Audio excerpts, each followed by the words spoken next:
So here's a coin snack or bread.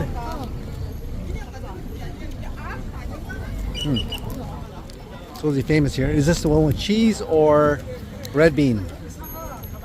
Cheese or red bean? Oops. Let's see. the whole thing. Looks like maybe, I don't know what's inside. Oops, I don't know what's inside here. Maybe cheese?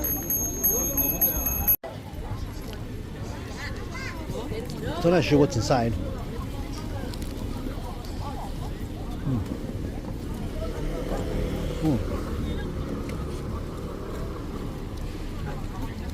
Tastes almost like custard. Yeah, I think it's custard.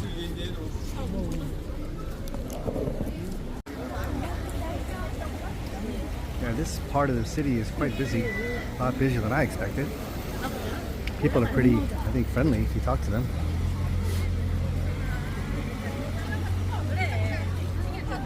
A lot of people here. A lot of Korean tourists. Look at this place. And everyone's buying these little fry things. They look like fries, but they're not fries. I don't know what they are. They're like some kind of rice snack. So this is where you buy these French fry thing, Korean traditional snacks. Sweet rice punch set. What is this? I saw a couple of girls eating this and they offered me some, but it doesn't taste traditional to me. Hwangnidangil Street. I don't know. 근데 여기 차들이 많이 있어 안 좋다. 차들은 조금 못 들어오게 될 것 같아. Yeah, this street is quite busy. It's a Saturday, so I don't know if that's the reason why there's so many Korean tourists here. There are a few foreign tourists, but mostly Korean tourists. A couple of foreign tourists over there. I'm not sure what that is over there, that pink sign. It's a hair salon. So along this tourist area street, there's the Wi-Fi here. The free public Wi-Fi is super fast, like over 200 megs, and it's free.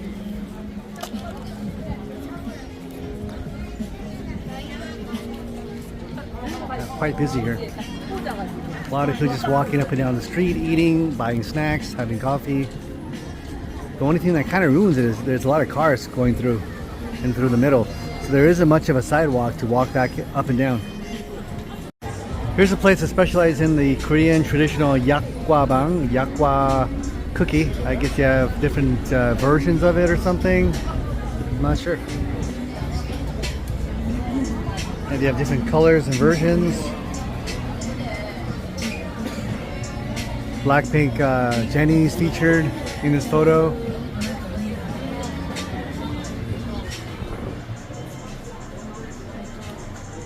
So the yakgwa, they come in different flavors. They have grain syrup yakgwa, this will be an energy booster, and they have a sea trumpet, nature sleeping, a citron yakgwa, a vitamin, an antioxidant sesame, a black sesame yakgwa.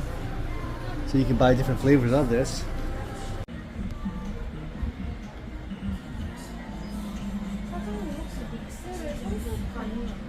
So these are a modern twist on the yakgwa. Modern twist on the yakgwa. Alright, this is the Yakgwa Bang here in Gyeongju, and these are the four most popular modern versions of the yakgwa cookie. The most popular versions, and with a modern twist. So here people are walking up and down the street, entertaining their eyes, people watching, getting endorphin hits through amusement of the mouth, of the eye, eating different things, snacks, foods, getting their endorphin hits along the way as they walk up and down. Here's an Olive Young store with the traditional, with the traditional roof.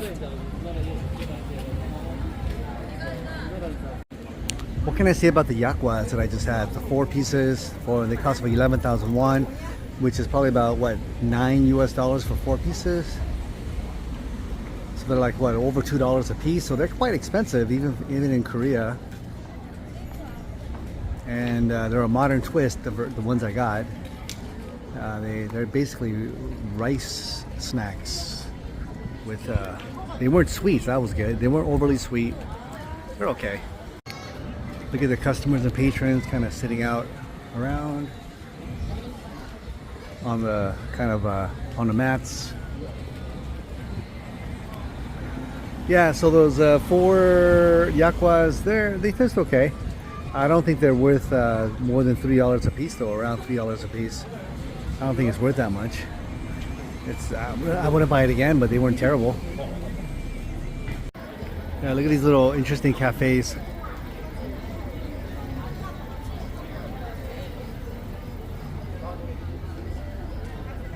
I'm not sure how much their coffee prices are.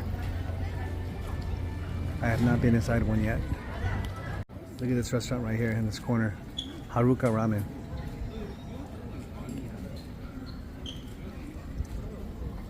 A little cute little stores. But they are going to be on the expensive side. There's so many little alleyways like this. Reminds me of these little mini streets in Japan and parts of Seoul. But this is Gwangju, 2-3 hours away from Seoul. There's some fortune tellers here. I think there's 3 places set up for that. Look at this place.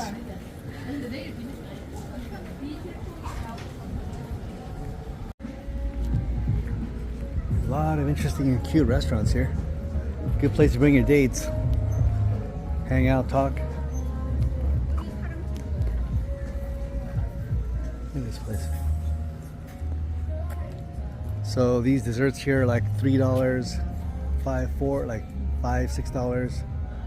This one here is like what, $13? There's a guest house you can stay at and rent rooms right here in the middle of all the festivities. So you walk through some alleys and then you come out and you see this. Look at these nice traditional houses. I don't know if they're original or if they're all or modernly made. They're probably modernly made or recently redone.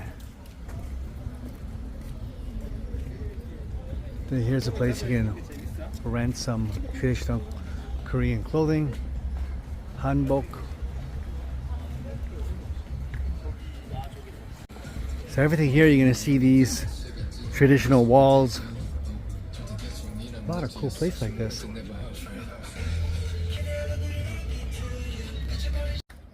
Here's a restroom and it's set up with a traditional roof setup. I think this is a famous tourist site. It's supposed to look pretty nice in the day and nighttime. So you walk through some side streets and alleyways and you come out to this. Interesting. Coffee shops, restaurants. And look at this. More stuff to eat. I see some tour buses. And entrance to the inside of this castle or this area. I don't know what this is. Must be a historical site.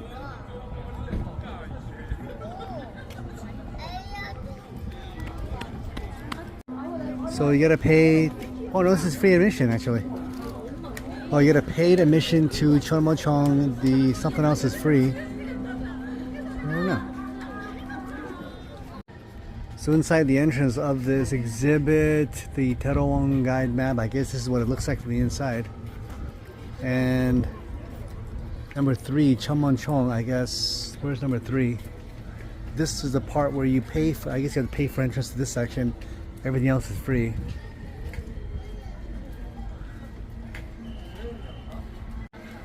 So it says Daereungwon Ancient Tomb Complex, Gyeongju. This complex of ancient tombs, located on the flat land to the northwest of Wolji Palace site, belongs to the kings, queens, and aristocracy of the Shilla Kingdom.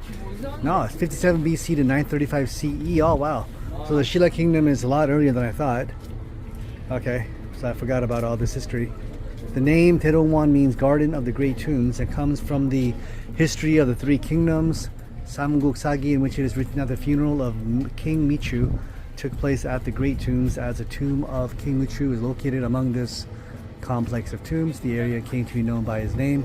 A crown and many relics were excavated from Cheongmachong in 1973. The name Cheongmachong was given to the tomb because the flying horse was painted on the pendant of the saddle excavated from the tomb. The diameter of the tomb is 47 meters and its height is 12.7 meters. Hwangdaechong was excavated from 1973 to 75.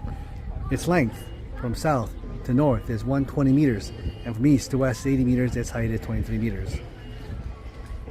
Sorry for reading all that. Okay. Oh wow, so here's another street. There might be a bunch of cherry blossoms here if you come in the spring. And over this wall is the exhibit, another king area or tomb area. Anyways, that's a place where you can go in for free and see some more things. And here's some more restaurants. So there's some women wearing hanbok. The transitions in terms of these sites are a bit abrupt, surprising and quite interesting. You go from like a site like this with a bunch of restaurants and coffee shops, ancient burial sites and ancient traditional structures, and you suddenly come to something like this where you got a bunch of tombs, open fields, grass, trees. I even see a monk over there. I'm not sure what he's doing there. He looks like a Thai or a I don't know, from somewhere in that region, maybe Myanmar or something, Buddhist monk. So that Buddhist or that monk is apparently from Sri Lanka, but he doesn't speak English. I asked him what he's doing here and he didn't really understand me. Well, maybe he was lying, I don't know. I think these are information centers and you can come and ask questions, but they should have, there's no English signs. Dita Pele